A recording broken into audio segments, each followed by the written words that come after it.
চাঁপাইনবাবগঞ্জ সরকারি কলেজ মাঠে আয়োজন করা হচ্ছে বিএনপির গণসমাবেশ। আমরা আরো বিস্তারিত জানব। সরাসরি আমাদের সাথে যুক্ত হচ্ছেন প্রতিনিধি নাদিম হোসেন।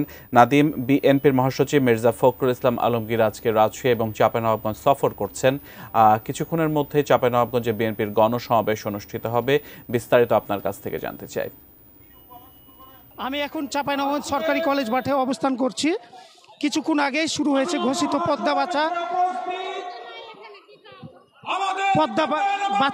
বাঁচাও দেশ, সবার আগে বাংলাদেশ। দুপুর ৩টা থেকে আনুষ্ঠানিক কার্যক্রম শুরু হওয়ায় এরই মধ্যে হাজারো মানুষের উপস্থিতিতে পুরো মাঠ এখন উৎসব মুখর। বিভিন্ন স্থানে মোতায়েন রয়েছে আইন শৃঙ্খলা বাহিনীর সদস্যরা। আজকের এই সমাবেশকে কেন্দ্র করে বেশ কিছু স্লোগান দেওয়া হচ্ছে।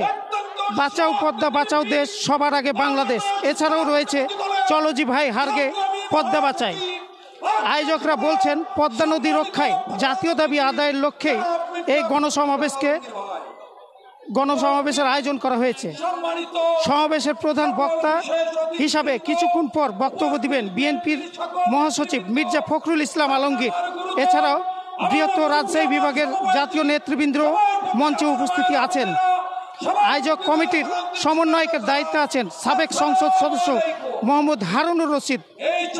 নদী রক্ষাকে সামনে রেখে এই গণসমাবেশ বড় ধরনের জনসমাগম তৈরি করবে বলে আশা করছেন আয়োজকরা। আপনাকে আর একটা বিষয় বলে রাখি, আয়োজকরা জানিয়েছেন এই সমাবেশ অনেক জনগণকে নিয়ে সমাগম তৈরি হবে।